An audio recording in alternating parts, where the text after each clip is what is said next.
My name is Vernon. I never thought I'd find myself in a position where I'd be reflecting on my marriage and wondering how it all fell apart. Love, trust, and devotion were the pillars of what I believed was a rock-solid union.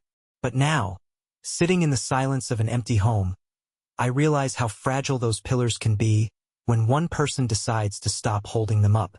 I met my wife, Coraline, 13 years ago. From the moment I saw her, I was captivated by her. She was one of those rare people who could light up a room with just a smile. Coraline was magnetic, funny, intelligent, and full of a kind of confidence I found intoxicating. I was drawn to her like a moth to a flame, and before long, she became the center of my universe. For years, I believed we had something special. We built a life together. A modest home, long weekend getaways, shared dreams of what the future might hold. I was all in, heart and soul. But what I didn't realize, or maybe refused to see, was that over time, Coraline had started pulling away. It began subtly. She became more distracted, less present. At first, I attributed it to the pressures of life, work stress, the daily grind. I even blamed myself, thinking maybe I hadn't been giving her the attention she needed. But the changes grew harder to ignore. She started staying out late, brushing off my concerns with vague excuses about catching up with old friends or working on personal projects. When I'd ask questions, her responses were curt, as if my curiosity was unwelcome. The turning point came on a warm Friday evening in early spring. Coraline had just come home from what she said was a networking event. I was in the kitchen preparing dinner when she walked in. She looked radiant, her makeup flawless, her hair styled in loose waves, wearing a dress I hadn't seen before. It struck me as odd, but I told myself not to overthink it. "Long night?" I asked casually, setting 2 plates on the table. "It was fine," she replied, her tone clipped. Then she added, "I'm not really hungry. I'll just head upstairs." I watched her retreat up the stairs, my stomach sinking. Something wasn't right, and I could feel it deep in my gut. That night, I barely slept. She was lying beside me, scrolling through her phone with a faint smile on her face, but she felt like a stranger. I wanted to ask her what was going on, but fear held me back. Fear of what her answer might be. The next few weeks were a blur of quiet suspicion and internal turmoil. Coraline's behavior became even more distant. She started going out more often, always dressed to the nines, leaving behind a trail of cryptic comments like, "I just need space," or, "You wouldn't understand." I wanted to confront her, to demand answers, but I also didn't want to come off as controlling or paranoid. One evening, I decided to surprise her with a simple gesture. A date night at home. I made her favorite meal, lit some candles, and waited for her to return from one of her meetings.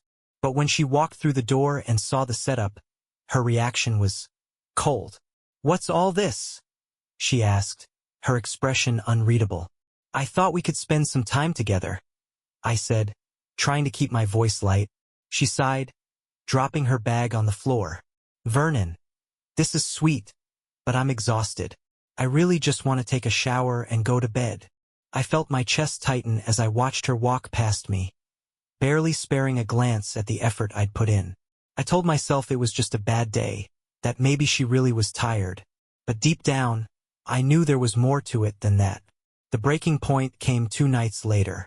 Coraline and I were sitting on opposite ends of the couch, the TV playing some show neither of us was paying attention to. She was on her phone again, her fingers flying across the screen as she typed out a message. I couldn't take it anymore. "Coraline," I said, my voice steady but firm. "What's going on?" She glanced up, her brow furrowed. "What do you mean? You've been distant. You're always out, always on your phone. Feels like you're not here anymore. If there's something wrong, just tell me." For a moment, she just stared at me, her expression unreadable. Then, to my surprise, she put her phone down and leaned back, crossing her arms. "Okay, fine," she said. "If you really want to know, I've been seeing someone." The words hit me like a punch to the gut. I couldn't speak, couldn't breathe. My mind raced, trying to process what she'd just said. "You, what?" I finally managed to choke out. She shrugged, as if it were the most casual thing in the world. "I've been unhappy for a long time, Vernon. I need more than what we have. And you know what? I don't think I have to be just yours anymore." Her tone was so matter-of-fact, so devoid of emotion, that it left me reeling. I sat there, staring at her, my heart pounding in my chest. This wasn't the Coraline I knew. Or maybe it was, and I had just been blind to who she really was. That night, she packed a bag and walked out the door. She didn't look back. I didn't try to stop her. I was too stunned, too broken to do anything but sit there in the silence she left behind. And as the hours passed, a single thought began to take shape in my mind. This wasn't over. Not by a long shot. The house felt unbearable after Coraline left. Every corner seemed to echo with memories of her. Her laughter at the kitchen table, her favorite throw blanket still draped over the couch. I sat in the silence, staring at the empty doorway where she had walked out, replaying her words over and over again. "I don't have to be just yours anymore." Sleep didn't come that night. My mind was trapped in a loop of confusion, anger, and heartbreak. I wanted answers, but the more I tried to piece everything together, the more it felt like I was sinking into quicksand. How long had she felt this way? Was it something I did, or didn't do? Or was this just who she had become? A stranger wearing the face of the woman I loved? The next morning, I dragged myself to work. Routine seemed like the only thing keeping me tethered to reality. But even at my desk, I couldn't focus. My coworkers noticed something was off, but I brushed off their concerns with a forced smile and vague comments about not sleeping well. The truth was, I didn't want to admit how broken I felt. Not yet. The shame of it, the humiliation of being left for someone else, was too much to bear. When I got home that evening, the emptiness of the house hit me like a freight train. Coraline's shoes were still by the door, and a half-empty coffee mug sat on the counter. It was as if she had vanished mid-step, leaving behind these small, haunting reminders of the life we had shared. I thought about calling her, but what would I even say? Come back? Explain yourself? I didn't know if I wanted answers or just closure, or if either was even possible. Days turned into weeks. I threw myself into work, trying to fill the void with deadlines and meetings. But every night, the same questions gnawed at me. Who was this other man? How did she meet him? And most of all, why wasn't I enough for her? One evening, I decided to confront the questions head-on. Coraline had left her laptop behind, tucked under the coffee table. At first, I hesitated, felt invasive, wrong even, but my need for answers outweighed my guilt. I opened it, scrolling through her email and social media accounts until I found a folder labeled Personal. My stomach churned as I clicked it. Inside were dozens of messages between Coraline and a man named Bryce. They had been meeting for months. Dinners, weekend trips, stolen moments that had all been meticulously planned and recorded. Each message was like a dagger to the heart, filled with inside jokes, intimate confessions, and promises that she had never made to me. One message stood out. It was dated just a week before she left. "I'm ready to start over with you.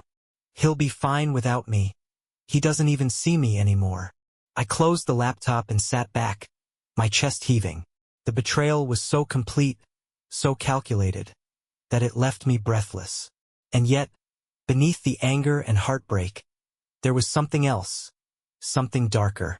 A part of me wanted to lash out, to make her feel the way I was feeling. But I knew that wouldn't solve anything. Revenge wasn't the answer, no matter how tempting it seemed. Instead, I decided to focus on myself. Coraline had made her choice, and now I had to make mine. I wasn't going to let her destroy me. I wasn't going to let her define my worth. If she thought I'd sit here and crumble, she was wrong. The next few weeks were a blur of self-reflection and rebuilding. I started running every morning, pushing myself harder than I ever had before. I joined a local book club, something I'd always wanted to do but never found the time for. I even reconnected with old friends, people I had lost touch with during the years I spent pouring everything into my marriage. But as much as I tried to move forward, Coraline was still a shadow in my life. Friends asked about her, coworkers tiptoed around the subject, and even strangers seemed to sense the weight I was carrying. I wanted to scream, to tell the world what she had done, but I held back. Airing our dirty laundry wouldn't heal the wound, it would only make it fester. One night, just as I was beginning to feel like I could breathe again, my phone buzzed. It was a text from Coraline. "Can we talk?" My heart raced as I stared at the screen. Part of me wanted to ignore it, to block her number and pretend she didn't exist. But another part of me, a quieter, more curious part, needed to know what she had to say. Against my better judgment, I replied, "What is there to talk about?" Her response came quickly, "Please, Vernon, just one conversation. I owe you that much." I didn't know if it was closure I was looking for, or if I just wanted to hear her admit she had made a mistake. Either way, I agreed to meet her the following evening at a small cafe near our old neighborhood. As I sat there, waiting for her to arrive, I couldn't help but feel a mix of emotions. Anxiety, anger, sadness, and, strangely, hope. When Coraline walked in, she looked different. There was a hesitance in her step, a flicker of uncertainty in her eyes. For the first time in months, she didn't seem so sure of herself. She sat down across from me, her hands fidgeting with the edge of her sleeve. "Thank you for meeting me," she said softly, her voice lacking the confidence it once held. I didn't reply, waiting for her to continue. Whatever she had to say, I needed to hear it from her, unprompted. "I made a mistake," she began, her eyes meeting mine. "I thought I wanted something more, something different. But," she trailed off, her gaze dropping to the table. "I was wrong." Her words hung in the air, heavy and raw. I wanted to believe her, to take comfort in her admission, but I couldn't ignore the months of pain and betrayal that had led to this moment. Part of me wanted to forgive her, to rebuild what we had lost. But another part of me, the part that had found strength in the wake of her absence, wasn't sure if that was even possible. "I don't know what you expect me to say," I finally replied, my voice calm but firm. "You walked away, Coraline. You made your choice." Her eyes filled with tears, and for the first time, I saw genuine regret in her expression. But was it enough? Could anything ever be enough to mend what she had broken? The silence between us stretched as Coraline sat across from me, her eyes fixed on the table, tears slowly pooling. The cafe buzzed faintly with chatter, but it felt like we were trapped in our own bubble of tension. I wanted to believe her, to take her words at face value, but something about this moment felt hollow. "I didn't mean to hurt you, Vernon," she said after a long pause, her voice trembling. "I got lost. I don't even know who I am anymore." Everything felt so suffocating. I thought maybe if I tried something different, I could find myself again. I clenched my hands under the table, forcing myself to stay calm. Her words were like a dagger wrapped in silk, soft on the surface but piercing just the same. "You thought breaking me was the way to fix yourself?" I asked, my tone sharper than I intended. Her head snapped up, and for a moment, I saw a flash of guilt and shame in her expression. "No, that's not what I meant," she stammered. "I wasn't thinking clearly. Bryce, he wasn't even what I thought he was. It was a mistake.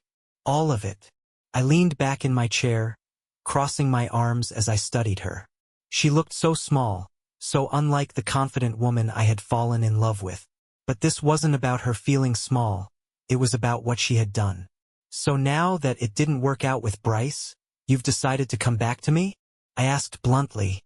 "It's not like that," she whispered, her voice barely audible. "I've realized what I threw away. I know I don't deserve another chance, but You're right," I interrupted. "You don't." Her breath hitched, and tears spilled down her cheeks. I'd never seen her cry like this, not even during the toughest moments of our marriage. It stirred something in me, a mix of pity and resentment, a war between my lingering love for her and the pain she had inflicted. "Vernon," she said, her voice breaking, "I know I've ruined everything. I just want you to know how sorry I am.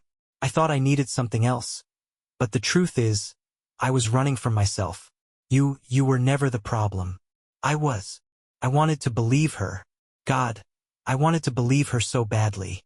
But the scars she had left were still fresh, and her words, no matter how sincere they sounded, couldn't erase the damage she had done. I spent months wondering what I did wrong, I said, my voice calm but laced with hurt. I tore myself apart trying to figure out why I wasn't enough for you. And now you're telling me it wasn't even about me? That it was just you running? She nodded, her hands shaking as she clutched her napkin. I was selfish. I didn't see what I had until it was gone. And now I don't know if I'll ever forgive myself. I let out a bitter laugh, shaking my head. You don't need to worry about forgiving yourself, Coraline. That's not your call. The only forgiveness that matters here is mine, and I'm not sure I'm ready to give it. Her face crumpled, and for a moment, I felt like the villain in this story. But then I remembered the months of anguish, the sleepless nights, the humiliation of discovering her betrayal. This wasn't about making her feel better. It was about finding some kind of closure for myself. I need time, I said finally, my voice steady. I don't know if I can ever trust you again, Coraline. I don't even know if I want to. But what I do know is that I need space to figure out what's next for me. She nodded slowly, wiping her tears with the napkin. I understand, she whispered. I'll give you all the space you need. I just hope one day you'll see that I never stopped loving you. I didn't respond. What was there to say? Love wasn't supposed to feel like this, like a knife twisting in your gut. If she truly loved me, how could she have done what she did? Those questions lingered as I paid for our drinks and left the cafe, leaving her sitting there, alone. The aftermath. The days that followed our meeting were some of the hardest I'd ever experienced. Part of me felt like I'd taken the first step toward healing by confronting her. But another part of me felt more lost than ever. Her apology, as heartfelt as it seemed, didn't change the fact that she had betrayed me in ways I never thought possible. Friends and family noticed the shift in me. I wasn't the same Vernon they had always known, the cheerful, optimistic guy who believed in the best in people. I felt guarded now, like I was constantly bracing for another blow. Every time my phone buzzed with a text or email, I felt a pang of anxiety, half expecting it to be Coraline asking for another chance. But she didn't. True to her word, she gave me space. Days turned into weeks, and while the silence between us was deafening, it also gave me time to think. I thought about our life together, the good and the bad, and wondered if there was anything left worth saving. I thought about her words at the cafe, how broken and sincere she had seemed. But most of all, I thought about myself, about what I wanted, what I deserved. I began to focus on rebuilding my life. I started seeing a therapist, something I never thought I'd do but now realized was essential. I needed to process the pain, the anger, and the betrayal in a way that didn't consume me. Slowly but surely, I began to feel like myself again, or maybe even someone better. But no matter how much progress I made, the question of Coraline still loomed. Could I ever forgive her? Could I ever trust her again? And if not, where did that leave us? These questions didn't have easy answers, but for the first time in months, I felt like I had the strength to face them. As the days turned into weeks, the silence between Coraline and me became a strange comfort. I didn't miss the constant anxiety of wondering where she was or who she was with. Instead, I focused on the quiet and what it revealed about my own life. Without her, I had to confront a simple yet painful truth. I had lost parts of myself long before Coraline walked out the door. Therapy became my lifeline. First, I resisted it. Talking to a stranger about my deepest wounds felt unnatural. But my therapist, Dr. Langston, had a way of making the conversation feel less like an interrogation and more like an exploration. She helped me see things I had buried for years, my tendency to put others' needs above my own, my fear of confrontation, my almost pathological need to fix things, even when they were beyond repair. You've been carrying the weight of this marriage alone for a long time, Dr. Langston said during one session. Her words hit me harder than I expected. She was right. I had been so busy trying to keep Coraline happy, to make our life together perfect, that I hadn't noticed how unbalanced everything had become. Coraline had pulled away long before Bryce entered the picture, but instead of addressing the distance, I had ignored it. I told myself it was a phase, that things would get better if I just worked harder, loved her more. But love isn't about martyrdom. It's about partnership. And somewhere along the line, we had stopped being partners. These realizations were painful, but they were also freeing. For the first time in months, I felt like I was reclaiming parts of myself that I had forgotten existed. I started running again, a hobby I had abandoned years ago. I picked up my old guitar, strumming out songs that had once been a source of joy. I even joined a local community group, volunteering on weekends to help clean up parks and organize events. Slowly but surely, I was rediscovering who Vernon was. Outside of Coraline, outside of the marriage, outside of the pain. A surprise visit. One Saturday morning, about a month after our meeting at the cafe, I was in the middle of a run when my phone buzzed. It was a text from Coraline. "Can I come by? I just want to talk." I stopped in my tracks, staring at the message. My first instinct was to say no. I had worked so hard to create this space, to build a life without her in it. Letting her back in, even for a conversation, felt like a risk. But at the same time, a part of me was curious. What more could she possibly have to say? Reluctantly, I texted back, "Fine, come by at 3. The hours leading up to her arrival were nerve-wracking. I cleaned the house obsessively, even though I knew it didn't matter. I checked my reflection in the mirror more times than I'd like to admit, wondering what she would see when she looked at me now. Would she notice the changes, the stronger posture, the lighter step? Or would she still see the broken man she had left behind? When she arrived, I was struck by how different she looked. Coraline had always been effortlessly beautiful, but now there was a weariness about her. A heaviness in her eyes that hadn't been there before. She stood on the doorstep, clutching a small bag, looking unsure of herself. "Hi," she said softly. "Hi," I replied, stepping aside to let her in. We sat in the living room, an awkward silence settling between us. Finally, she spoke. "I've been doing a lot of thinking," she began, her voice hesitant.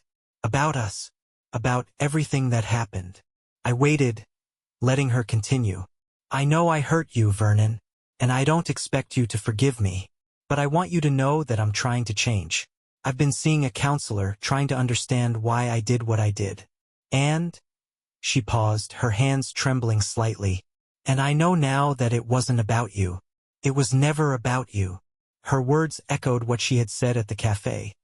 But this time, there was a depth to them that felt more genuine. Still, I couldn't ignore the part of me that remained skeptical. "Why are you telling me this?" I asked, my tone measured. "Because I owe you the truth," she said, meeting my gaze.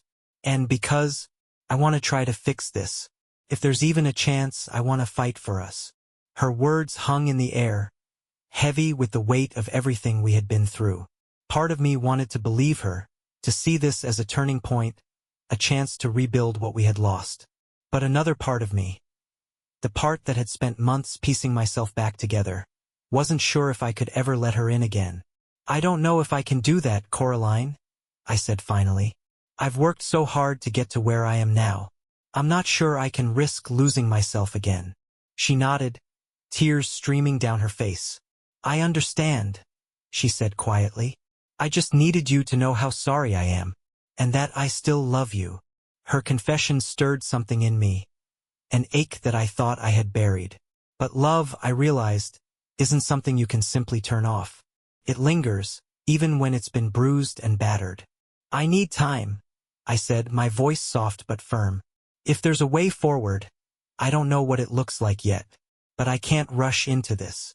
Not again." She reached into her bag and pulled out a small envelope, placing it on the table between us. "I wrote you a letter," she said. "Read it whenever you're ready. No pressure." With that, she stood, hesitating for a moment before walking to the door. "Take care of yourself, Vernon," she said, her voice trembling. "You deserve to be happy." I watched her leave, my emotions a tangled mess. As much as I wanted to close the door on her forever, a small part of me couldn't ignore the possibility that maybe, just maybe, we could find our way back to each other. The letter sat on my coffee table for days. Every time I walked past it, I felt its presence, like it was daring me to open it. I wasn't sure what held me back. Fear, anger, or maybe a bit of both. But eventually curiosity won. On a quiet evening, with a cup of tea in hand, I sat down and unfolded the envelope. Her handwriting, once so familiar and comforting, now felt foreign. The letter began simply, "Vernon, I know I've said a lot and maybe you don't want to hear more from me, but there are things I couldn't say in person. So I'm writing them here. Please read this, even if it's the last thing you ever hear from me." I took a deep breath and kept reading. The letter was long and raw, filled with confessions that cut deep. She admitted to feeling lost for years, trapped in a cycle of dissatisfaction she couldn't explain.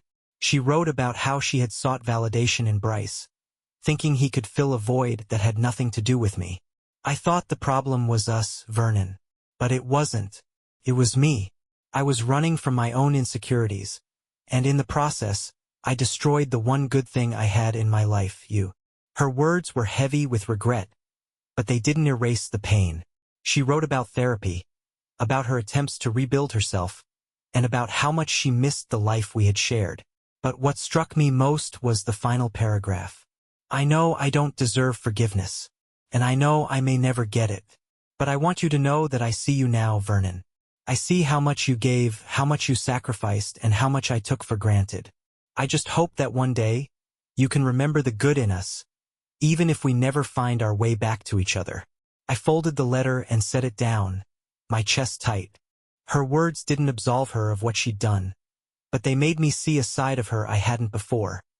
A woman struggling with her own demons, as flawed and human as the rest of us. Reflection and doubt. The days that followed were a blur of conflicting emotions. Part of me felt a strange sense of closure, as if her letter had given me the answers I'd been searching for. But another part of me couldn't shake the lingering doubts. Could I trust her words? Could I trust her at all? I talked to Dr. Langston about it during my next therapy session. "Do you think people can really change?" I asked her. She smiled gently, leaning forward. "Change is possible, Vernon, but it takes time, and actions speak louder than words. What matters is what you need. Do you think letting her back into your life would help you heal? Or would it reopen the wounds?" Her question stayed with me long after the session ended. I didn't know the answer yet, but I knew one thing for certain. I wasn't ready to make a decision. Not yet. The unexpected call. A week later, my phone rang late in the evening. I glanced at the screen, and my heart skipped a beat when I saw Coraline's name. I hesitated before answering, my voice cautious. "Hello, Vernon," she said, her voice trembling. "I'm sorry to bother you, but something happened." I sat up straighter, my chest tightening. "What's wrong?" "It's Bryce," she said, and I could hear the strain in her voice. He showed his true colors. He tried to control everything about me. My job, my friends, even my family. I ended things with him, but now he won't leave me alone. I didn't know what to say. Part of me felt vindicated. Of course, Bryce wasn't the answer she thought he was. But another part of me felt a pang of concern. Despite everything, I didn't want to see her hurt. "Why are you telling me this, Coraline?" I asked, my tone neutral. "Because I didn't know who else to call," she admitted, her voice breaking. "I don't expect anything from you, but I needed someone to talk to, and you've always been the person I trust most." Her words hung in the air, and I didn't know how to respond. After everything that had happened, could I still be that person for her? And if I couldn't, what did that mean for both of us? I took a deep breath, gripping the phone tighter. Coraline's words lingered in my ears, but I forced myself to stay composed. "Coraline, I don't think I'm the right person to help you with this," I said, trying to keep my voice steady but firm. "You chose to leave, and you put your trust in him, not me." "I know," she said softly, almost a whisper, "and you have every right to say that. I don't have anyone else right now." There it was, that mix of vulnerability and regret that used to tug at my heartstrings. But this time it didn't hit the same way. Yes, I felt for her. I wasn't heartless. But I also wasn't the man she could lean on whenever life didn't go the way she planned. Not anymore. "I'm sorry you're going through this," I said after a moment. "But if Bryce is a problem, You need to reach out to someone who can help. Your family, a friend, maybe even the police if it's serious. She hesitated, and for a moment I thought she might argue. But then she sighed, her voice heavy with defeat. You're right. I'll figure it out. The call ended shortly after that, and I sat there staring at my phone, a strange mixture of emotions swirling inside me. Relief, sadness, and, oddly enough, pride.